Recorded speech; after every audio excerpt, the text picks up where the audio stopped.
Olá, caríssimo telespectador da Rede Século XXI. Obrigado pela sua audiência. Está começando mais um programa Eclésia.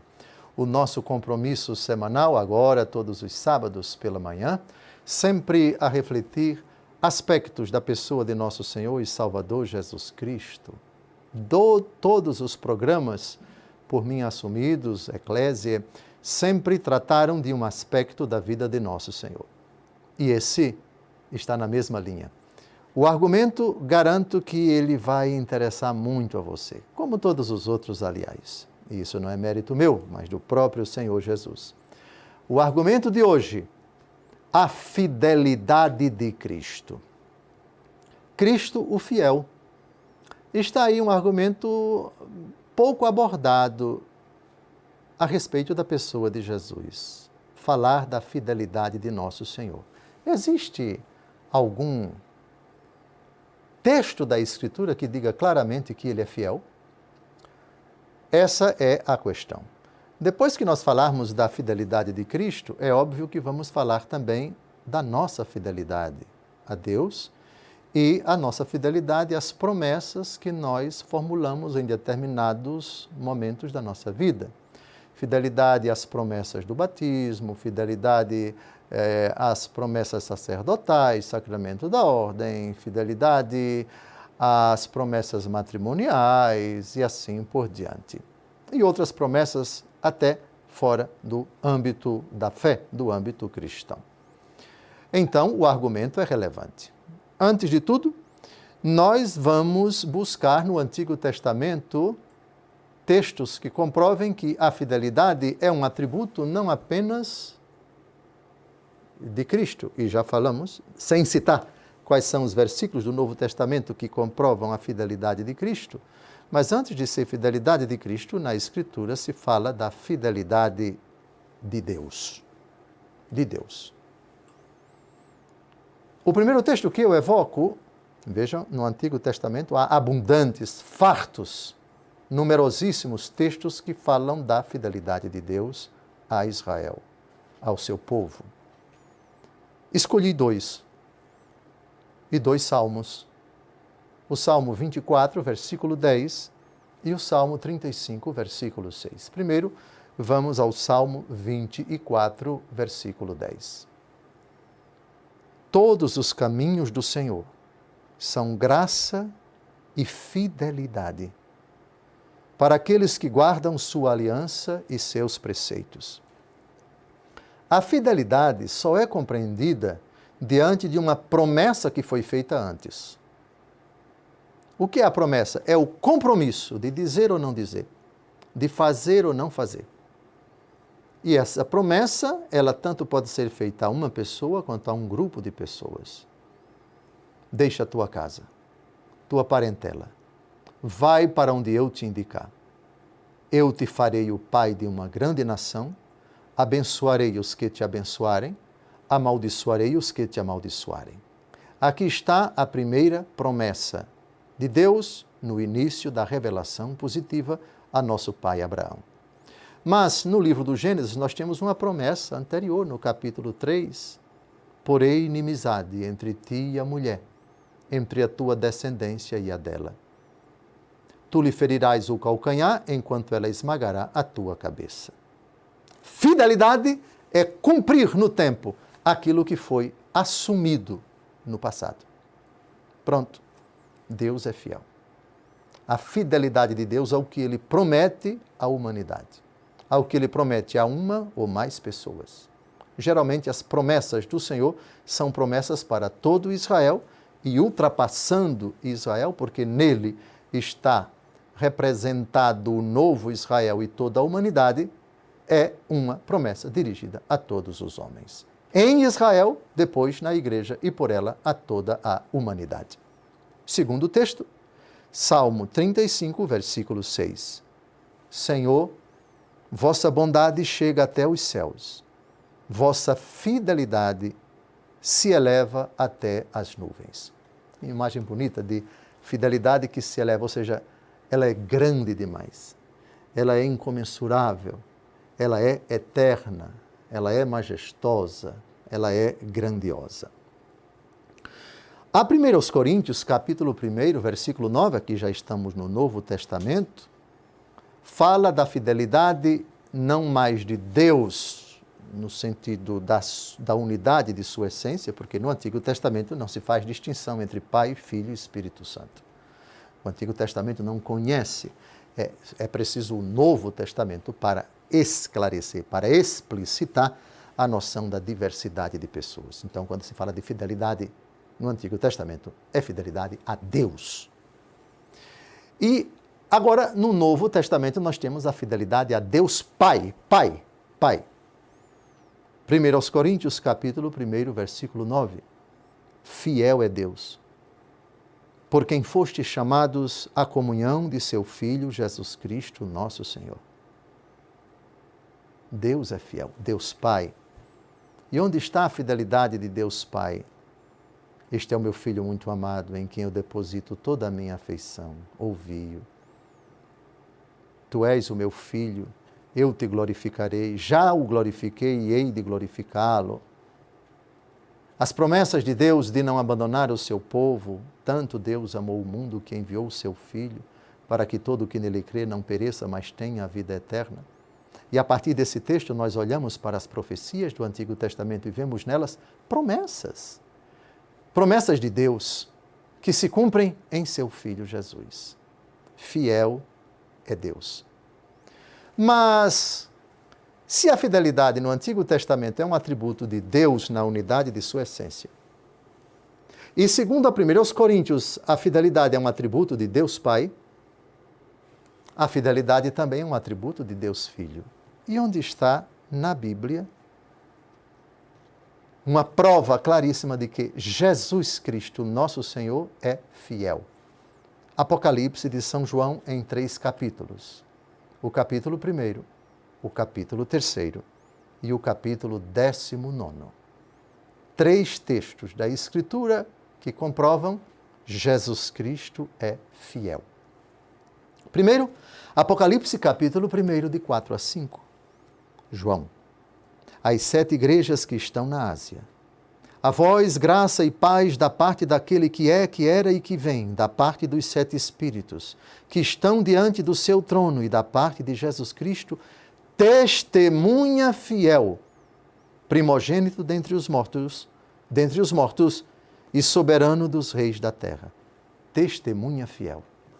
Testemunha, nós sabemos, é aquela pessoa que atesta, que viu, que presenciou, que participou, que presenciou algo. Mas Jesus é testemunha não somente nesse sentido, mas principalmente porque deu o testemunho de obediência e de fidelidade ao Pai desde a sua encarnação e, com muito mais razão, no ápice e termo de sua vida, o Calvário. Jesus, testemunha fiel. Pulemos agora para o capítulo 3 do Apocalipse, versículo 14. Ao anjo da igreja de Laodiceia escreve: Eis o que diz o Amém, a testemunha fiel e verdadeira, o princípio da criação de Deus. Testemunha fiel.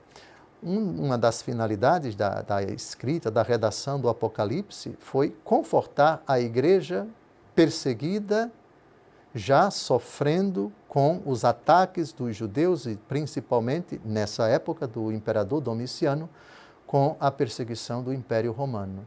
Muitos mártires, muitas pessoas derramaram seu sangue testemunhando o martírio de sangue.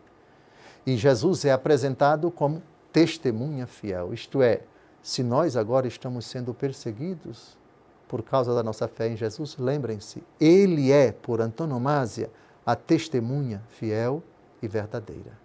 Título muito bonito, de uma felicidade incomensurável, o título dado por São João, que aliás estava foragido, estava fugido, foi para a ilha de Pátimos, quando ele teve as visões que redundaram na escrita do Apocalipse. Pátimos, uma ilha da atual Grécia.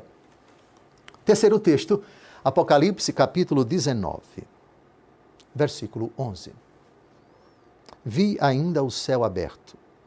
Eis que aparece um cavalo branco, Seu cavaleiro chama-se Fiel e Verdadeiro, e é com justiça que ele julga e guerreia. Lembram dos 4 cavaleiros do Apocalipse? O primeiro deles está montado num cavalo branco. Esse cavaleiro é o próprio Jesus. Testemunha, fiel, chama-se Fiel e Verdadeiro. Ele aparece num cavalo branco.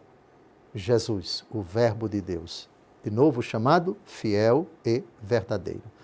Esse título confortava muito a igreja no tempo de São João e deve nos confortar. Vejamos uma das promessas de Nosso Senhor, sobretudo quando somos atribulados e perseguidos por causa da nossa fé em Jesus. Quem perseverar até o fim será salvo. Essa é ou não é uma promessa de Jesus?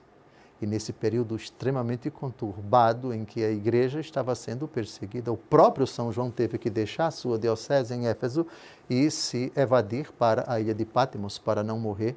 Esse título confortava muito a igreja e deve nos confortar. Ele é testemunha fiel. Fiel é Deus. Ele não vai deixar de cumprir aquilo que ele prometeu. Tudo o que ele prometeu nos 4 evangelhos, Jesus vai cumprir. Agora vamos tratar de uma questão muito interessante, a questão da fidelidade de Jesus quando nós somos tentados. Vejam o que ele vai prometer. E depois de sua promessa, ele vai ser fiel até ao fim da minha, da sua e da nossa vida. 1 Coríntios, capítulo 10, versículo 13. Não vos sobreveio tentação alguma que ultrapassasse as forças humanas. Deus é fiel. Deus é fiel. Não permitirá que sejais tentados além das vossas forças. Mas com a tentação ele vos dará os meios de suportá-la e sairdes dela.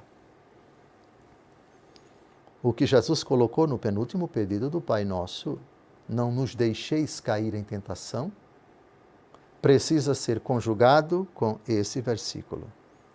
Nós seremos tentados até o fim da vida, seja por nossas concupiscências, seja pelo poder das trevas. Mas a tentação tem um limite. Não vai ser tentação que ultrapasse as nossas forças humanas. Portanto, se ele prometeu, ele vai cumprir até ao fim da vida. Não existe, portanto, tentação infalível, a qual você não possa resistir, ainda que seja uma enorme tentação. Mas aquele que permite que sejamos tentados até aqui, não permitirá que sejais tentados além das vossas forças, mas com a tentação, ele vos dará os meios de suportardes a tentação e sairdes dela. Ou seja, a tentação vai ser grande, mas também o auxílio vai ser grande. E você tem condições de sair dessa tentação. Seja fugindo, seja correndo, seja calando a boca, seja se evadindo, seja enfrentando, seja suportando, seja chorando, seja se ajoelhando, seja rezando, seja aguardando. Mas a tentação não é sobre-humana. Creia na fidelidade de Jesus ao prometer isso. Ele é fiel. Deus é fiel. Por favor, memorize esse versículo em nome de Jesus, o fiel. Não vos sobreveio tentação alguma que ultrapassasse as forças humanas. Deus é fiel. Não permitirá que sejais tentados além das vossas forças. Mas, com a tentação, ele vos dará os meios de suportá-la e sairdes dela. O diabo, quando pede autorização a Nosso Senhor para nos tentar, Deus só autoriza quando pondera nossas limitações, aqui e agora, nossas capacidades, e você só vai até aqui.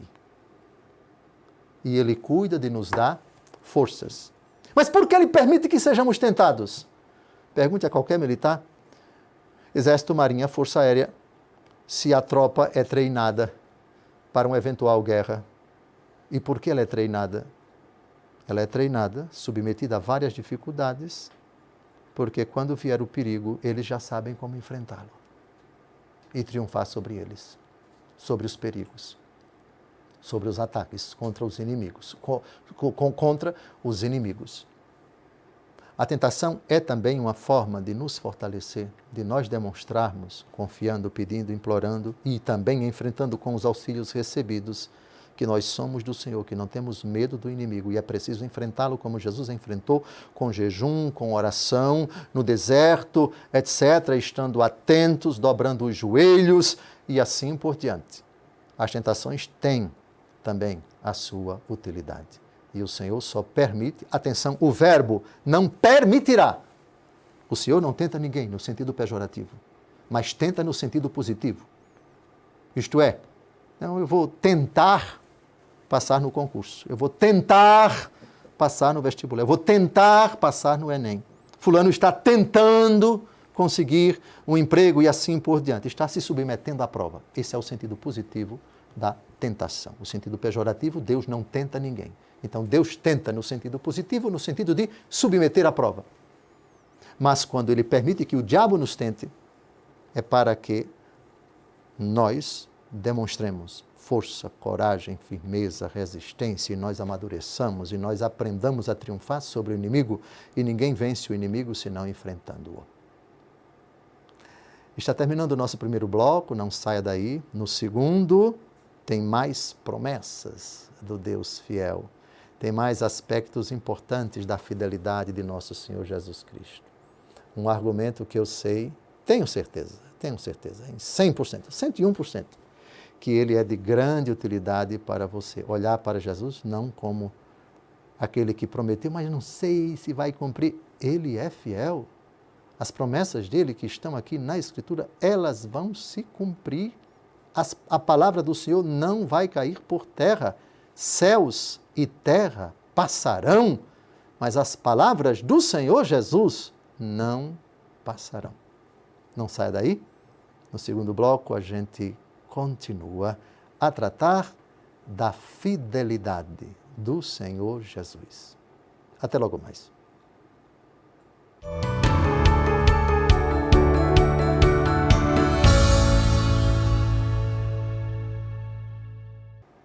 Olá, caríssimo telespectador da Rede Século XXI, obrigado por ter permanecido conosco depois desse primeiro intervalo. Está começando o segundo bloco, o programa Eclésia, nosso compromisso semanal, hoje tratando do argumento da fidelidade de Cristo. No primeiro bloco, nós vimos a fidelidade de Deus no Antigo Testamento, depois pulamos para a fidelidade de Deus Pai, especificamente citando a 1 Coríntios capítulo 1, versículo 9, fiel é Deus, que cumpriu suas promessas em nosso Senhor Jesus Cristo. Depois fomos a 3 textos do Apocalipse de São João, que falam de Jesus como testemunha fiel. E vimos a fidelidade de Deus quando nós somos tentados. Remeto você ao primeiro bloco.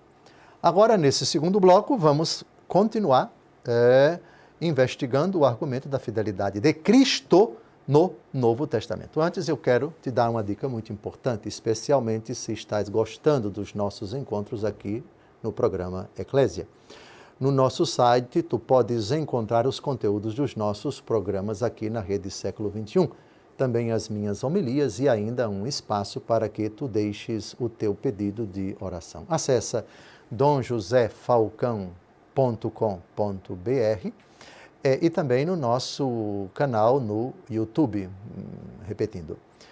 Pois bem, então agora nós vamos para um texto que é muito importante da primeira aos Tessalonicenses, capítulo 5, versículos de 23 a 24, insistir muito na fidelidade, até do ponto de vista psicológico faz bem, mas recordar a fidelidade de Cristo não é somente para fazer bem, mas para consolidar a nossa fé nele, que é fiel. Porque você sabe que alguém prometeu para você algo que é necessário para você, e ele vai intervir, e ele vai agir, e ele não vai ignorar, desconsiderar, trair a palavra empenhada. Ele é fiel. Que maravilha é você saber que na vida tem alguém perto de você que nunca lhe traiu, que sempre foi e será fiel. Com muito mais razão isso se aplica ao nosso Senhor e Salvador Jesus Cristo. É teu libertador, é teu amigo, é teu Senhor, é teu protetor, é aquele que não dorme e não cochila, o que é o guarda de Israel, como diz o Salmo 120, mas é também e principalmente tantos títulos a ele atribuídos, fiel. A fidelidade de Jesus. Ele vai cumprir, ele vai intervir. Primeiro aos Tessalonicenses, capítulo 5, de 23 a 24. O Deus da paz vos conceda santidade perfeita, que todo o vosso ser, espírito, alma e corpo, seja conservado irrepreensível para a vinda de nosso Senhor Jesus Cristo. Fiel é aquele que vos chama e o cumprirá. Que bonito. Chamar e cumprir. Existem várias passagens do Novo Testamento em que Jesus chama e promete. Quem pode lembrar? Vamos para o Mar da Galileia. Segui-me e eu farei de vós pescadores de homens. É um chamado e uma promessa. Ele é fiel, fiel é aquele que chama e vai cumprir. E ele cumpriu o que ele prometeu. Para Pedro, para André, para Tiago, para João, para Mateus, para todos os outros. Fiel é aquele que chama e o cumprirá. Se Deus te chamou para essa missão, no matrimônio, na vida consagrada religiosa, na profissão dos votos de pobreza, obediência e castidade, no sacerdócio, no episcopado, na tua vida, se Ele te chamou a viver a santidade, Ele vai cumprir. Mas o cumprimento dele não desrespeita, nem ignora, nem viola tuas decisões, teu interesse, tua adesão, tua vontade. Ele cumpre a parte dele. Tu deves cumprir a tua parte. Cumpre a tua parte, porque da parte de Deus Ele cumprirá. Próximo texto. Hebreus capítulo 10, versículo 23. Conservemo-nos firmemente apegados à nossa esperança, porque é fiel aquele cuja promessa aguardamos. Aguardamos.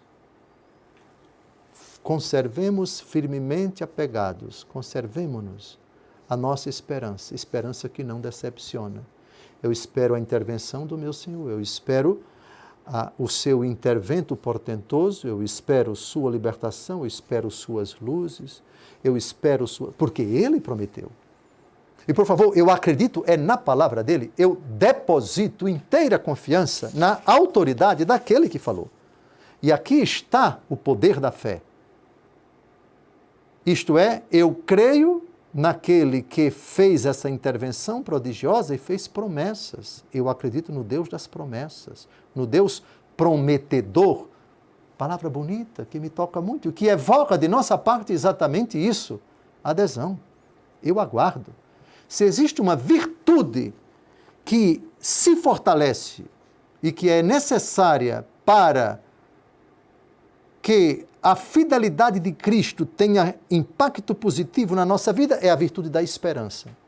Isto é, Ele prometeu, eu aguardo, eu espero.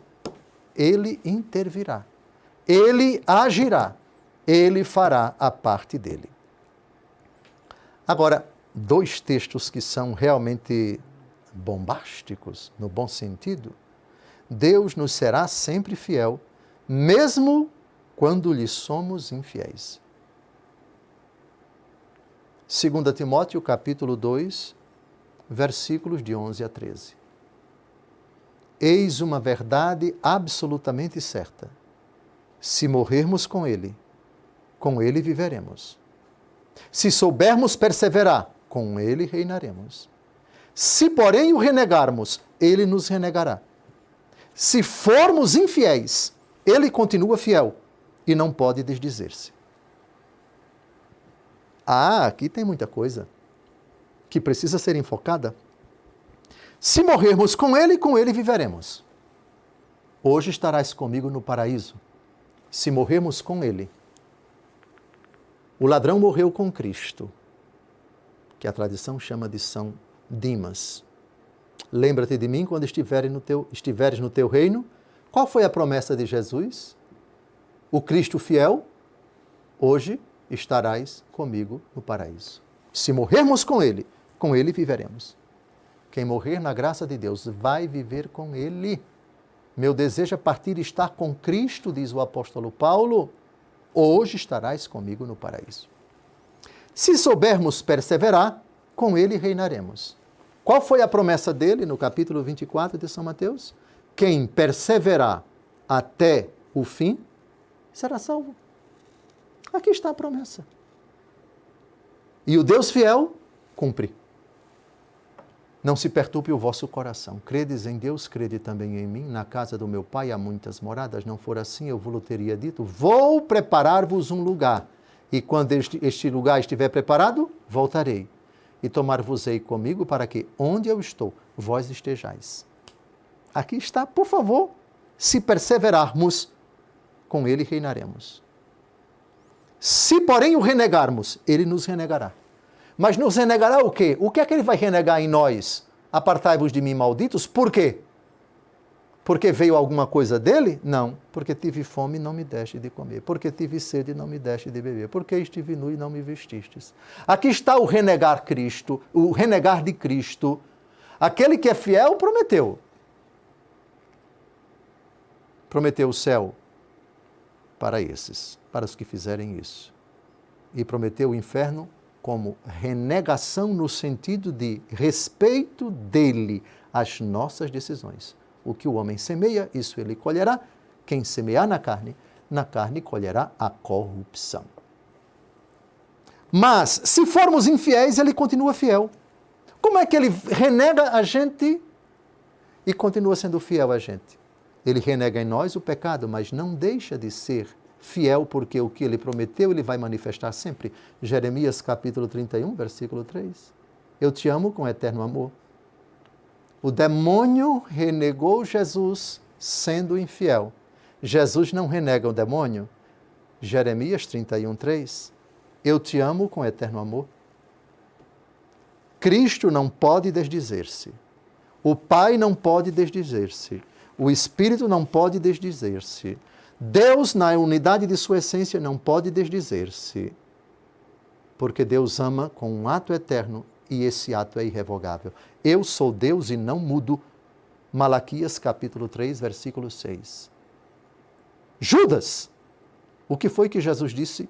Jesus que chamou Judas e que foi fiel a todos os apóstolos, portanto, inclusive Judas. O que você tem a fazer, faça depressa. Foi o que ele disse na Santa Ceia, quando o demônio entrou no coração de Judas e Judas saiu. Jesus não se contradisse. Não. Se formos infiéis, ele continua fiel. Amigo, com um beijo tu traz o Filho do Homem. Na parábola de Lázaro e do rico Epulão, filho, quando estavas na terra, tu te banqueteavas e Lázaro passava indigência. Agora ele está aqui e tu neste tormento. Filho. Filho. Abraão chama o rico de filho. O amor do pai ali, representado por Abraão, para com quem está no inferno, é um amor irrevogável, mas ele está no inferno. Ele renegou, o Senhor respeitou, mas pelo fato de o Senhor ser fiel, ele não se contradiz. Portanto, fidelidade até a morte e, mais do que isso, fidelidade por toda a eternidade. Fidelidade de Jesus a todas as criaturas, as que estão no céu e as que estão ou estarão no inferno. O mistério da fidelidade de Jesus. Jesus não é fiel apenas a quem ele é fiel. A fidelidade de Jesus consiste nisso. Pelos pecadores, Pai, perdoai-lhes, eles não sabem o que fazem. Aqui está a fidelidade. E uma fidelidade tão radical que vai por toda a eternidade. Eu te amo com amor eterno. Fidelidade que não deixa de existir quando a outra parte é traída. A outra parte trai. Quando a outra parte desconsidera, não dá a mínima, Jesus é fiel. Criou por amor, amou desde toda a eternidade, criou por amor, morreu por amor e continuará amando por toda a eternidade. Todas as criaturas, inclusive as condenadas. Então, a respeito de fidelidade no matrimônio, fidelidade no sacramento da ordem, fidelidade, olhe, tendo amado os seus que estavam no mundo, amou-os até o fim. Até o fim. Portanto, senhora casada no religioso que prometeu, eu te prometo ser fiel. Na alegria, na tristeza, na saúde e na doença, amando-te e respeitando-te todos os dias da minha vida.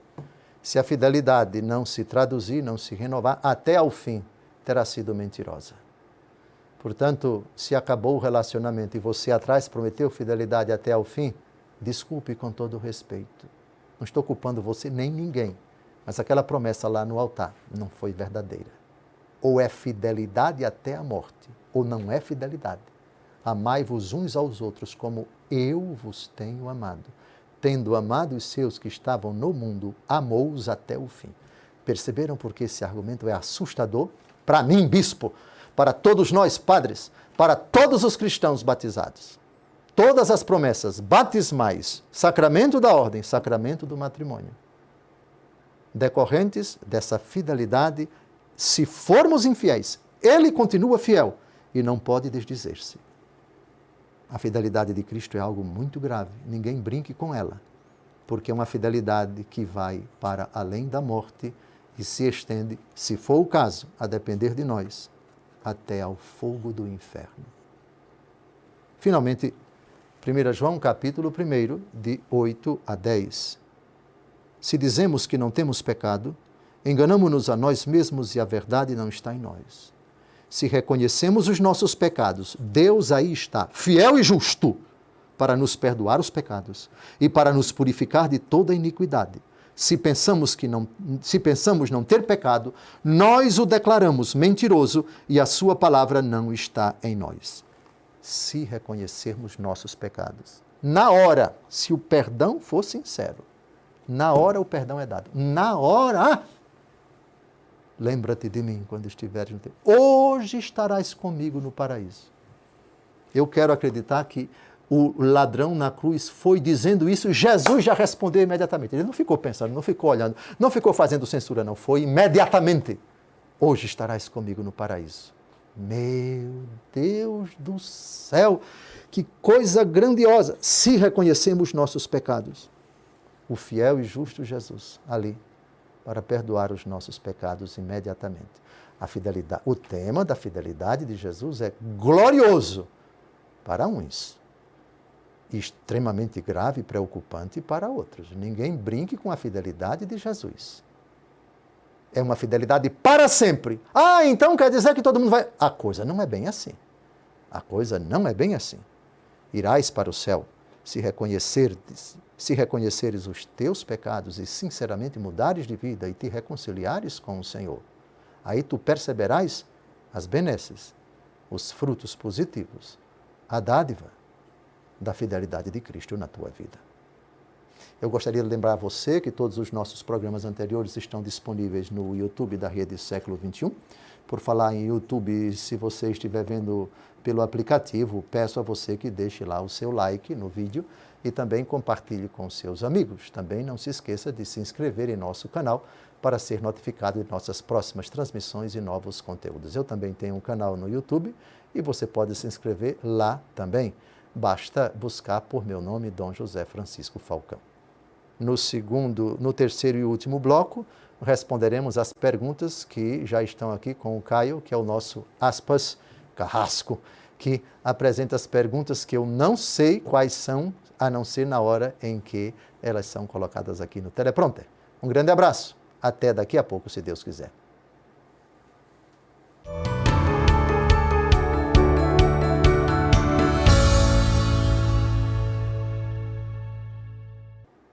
Olá, caríssimo telespectador da Rede Século XXI, obrigado por ter permanecido conosco depois desse segundo intervalo.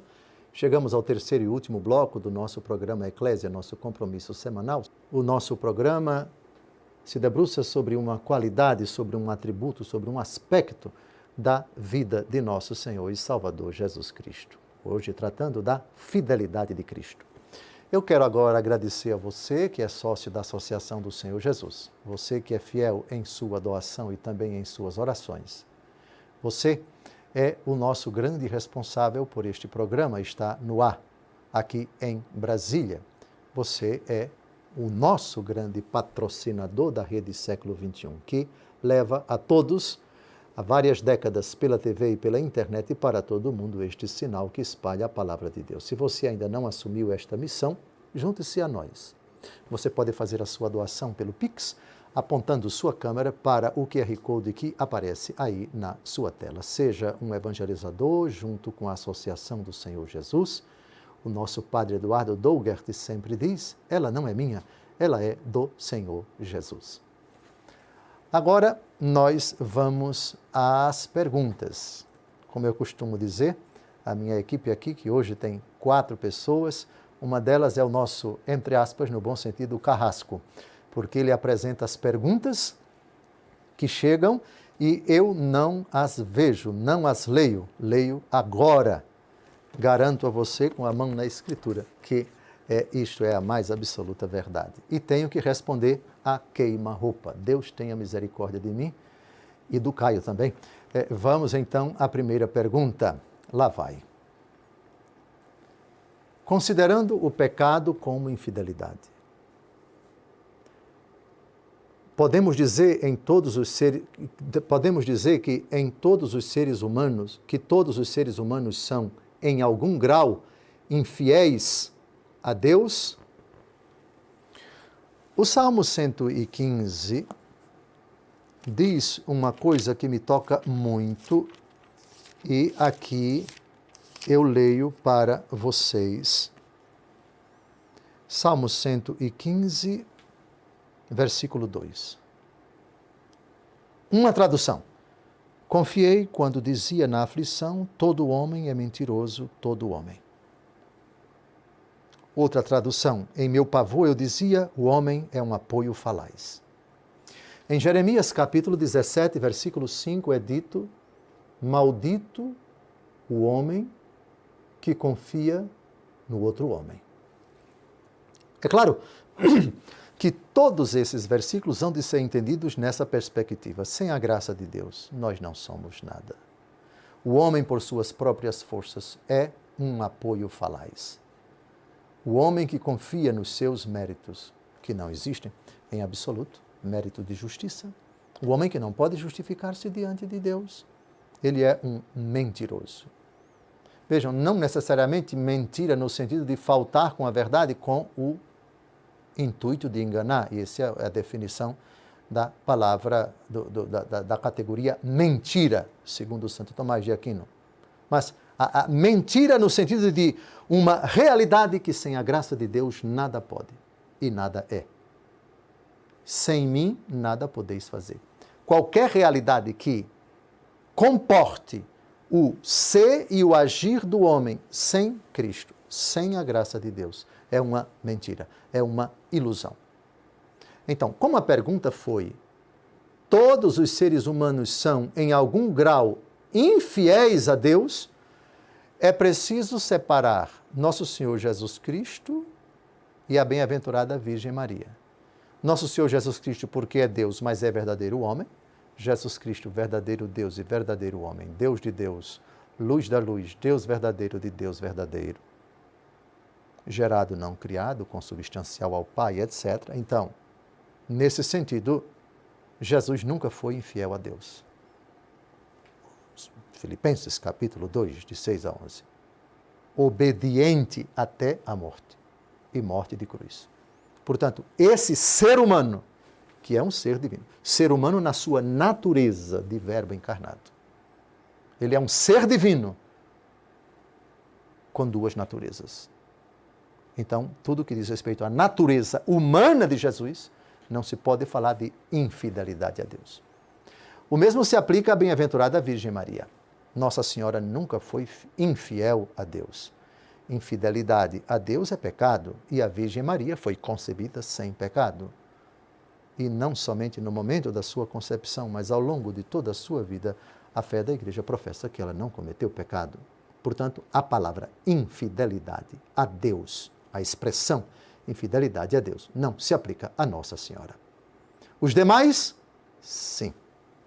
De alguma forma, ainda que não possamos provar de Abraão a São José, aos demais apóstolos, as grandes figuras do Antigo Testamento, por mais meritórias que sejam, isso se aplica? A resposta é sim. Segunda pergunta. A luta contra o pecado demonstra, de nossa parte, essa infidelidade. Como lutar contra isso, sabendo que é parte de nossa natureza? Que esperança nós temos? Eu penso que a afirmação, a luta contra o pecado demonstra de nossa parte essa infidelidade. Não, a própria luta não. Mas a luta contra o pecado que expressa a infidelidade. Ou seja, se você está em luta é porque você quer combater essa tendência desregrada que leva você a ser infiel. Sim, então, nesse sentido, a primeira parte da pergunta concordo plenamente, dando esses retoquezinhos. Agora vamos à pergunta, como lutar contra isso sabendo que é parte de nossa natureza? Obviamente que aqui, forçosamente, aliás, não é obviamente, é forçosamente, temos que falar da armadura do cristão, como lutar contra isso, sabendo que é parte da nossa natureza. Veja, parte da nossa natureza no sentido de que, com o pecado original, nós nascemos com tendências desregradas. Sim, é verdade, nascemos filhos da ira. Todos pecaram, estão privados da glória de Deus, diz o apóstolo Paulo, na carta aos Romanos, capítulo 3. Sim, a natureza já é gerada com essa concupiscência desregrada, com essa mancha original, que é apagada com o batismo. O batismo nos reconcilia com Cristo, cancela toda essa iniquidade, sem, porém, nos privar dessa inclinação que nos acompanhará até ao fim da nossa vida. Sim, a nossa natureza já é concebida no ventre da mãe, privada da graça de Deus. A resposta é dada pelo apóstolo Paulo na carta aos Efésios, capítulo 6, versículos de 10 a 18. Finalmente, irmãos, fortalecei-vos no Senhor pelo seu soberano poder, revesti-vos da armadura de Deus para que possais resistir às ciladas do demônio. Pois não é contra homens de carne e sangue que temos de lutar, mas contra os principados e potestades, contra os príncipes deste mundo tenebroso, contra as forças espirituais do mal espalhadas nos ares. Tomai, portanto, a armadura de Deus para que possais resistir nos dias maus e manter-vos inabaláveis no cumprimento do vosso dever. Ficai alerta, a cintura cingidos com a verdade, o corpo vestido com a couraça da justiça e os pés calçados de prontidão para anunciar o evangelho da paz. Sobretudo, embraçai o escudo da fé, com que possais apagar todos os dardos inflamados do maligno. Tomai, enfim, o capacete da salvação e a espada do Espírito, isto é, a palavra de Deus. Aqui está, então, a resposta à primeira pergunta. Aqui está a nossa força. Aqui está a nossa defesa. E para concluir, já que foram duas perguntas, que esperança nós temos? A resposta é com a carta aos Romanos, capítulo 5, versículo 5. A esperança não engana, porque o amor de Deus foi derramado em nossos corações pelo Espírito Santo que nos foi dado. O amor de Deus que te ama. A força do Espírito que te será derramada se tu clamares, se tu te dispuseres a lutar contra as tuas tendências desregradas. Tu serás vitorioso, tu serás vitoriosa. Próxima pergunta. Quais recursos Deus nos dá para fortalecermos nossa fidelidade? Bom, eu acho que já acabei de responder, não é? Acho que a pessoa que formulou essa pergunta tinha a mesma intenção de quem formulou a pergunta anterior. É a armadura do cristão e é somente você assistir de novo um pouquinho, alguns minutos antes, a nossa resposta. Agora vamos à quarta pergunta. As promessas de Deus se cumprem porque Ele é fiel. Mas não somos fiéis a Deus. Mesmo assim, elas, as promessas divinas, podem se cumprir em nossas vidas? A resposta é um categórico e contundente sim. Cito para vocês Isaías capítulo 55, versículos de 10 a 11. Tal como a chuva e a neve caem do céu, e para lá não volvem, sem ter regado a terra, sem a ter fecundado e feito germinar as plantas, sem dar o grão a semear e o pão a comer, assim acontece a palavra que minha boca profere. Não volta sem ter produzido seu efeito, sem ter executado minha vontade e cumprido sua missão. Ou seja, nos eleitos e nos condenados, nos que acolhem e nos que fazem pouco caso de nosso Senhor, nos que são reverentes e naqueles que desdenham. A palavra do Senhor cumpriu sua missão. A missão da palavra é salvar as pessoas. Se elas não aceitam, Deus não vai forçá-las. A missão foi cumprida. A missão foi realizada a contento da parte de Deus. Portanto, ela não se converteu porque não quis. Naquele outro, ele se converteu porque ele quis. Tanto num caso como no outro, tanto em salvação e condenação. Condenação nunca é ato de Deus, é rejeição da criatura. A palavra de Deus se cumpre e isso se aplica também às promessas do Senhor. As promessas do Senhor são irrevogáveis, como diz o apóstolo Paulo. Próxima pergunta. O ser humano, ao ser infiel em qualquer de suas promessas a Deus, ao se arrepender, pode retornar à fidelidade? Pode sim. O sincero arrependimento é uma possibilidade admitida jubilosamente pela misericórdia de Deus em Cristo Jesus para perdoar o pecador arrependido, reconciliá-lo com Deus e fazer com que ele comece uma nova vida. A mulher que quase ia ser apedrejada, Jesus disse para ela: eu não te condeno, e depois acrescentou: vai, e de agora em diante não tornes a pecar. O apóstolo Paulo, que perseguia a igreja de Deus, arrependeu-se, Deus teve misericórdia dele, foi batizado por Ananias e se tornou o grande guardião, o grande herói da difusão do Evangelho, dentre tantos outros. Moisés também, que matou um egípcio, dentre tantos e tantos. Terminamos? Bem, estamos chegando ao final do nosso programa. Convido você a ser nosso assíduo telespectador pelo celular, pelo computador, pelo televisor. Divulgue, por favor, esses programas para os seus familiares e amigos. E também lembro a você que todas as segundas-feiras, das 20h30 às 21h30, aqui na Rede Século XXI, nós temos um programa chamado Força de Deus. Eu e o Frei Gilson. Ele é o âncora e eu sou o entrevistado. Ele faz perguntas a respeito da Palavra de Deus, ainda estamos na parte introdutória. Vamos depois entrar no Novo Testamento e especificamente nas parábolas de Nosso Senhor Jesus Cristo. Um estudo da Escritura durante 1 hora. Acredito que você vai gostar. Se você ama ou quer amar, se você tem algum interesse pela Palavra de Deus, eu penso que pode ser um instrumento muito válido para o crescimento da sua fé. Força de Deus. Toda segunda, das 20h30 às 21h30. Das 7 às 7h05 da noite, das 19 às 19h05, temos o nosso programa já desde o ano de 2012, Igreja Militante. Estamos comentando, versículo por versículo, com os padres da igreja, os 4 evangelhos. É um estudo, modestamente falando, muito, muito interessante. Você é nosso convidado, com os padres da igreja.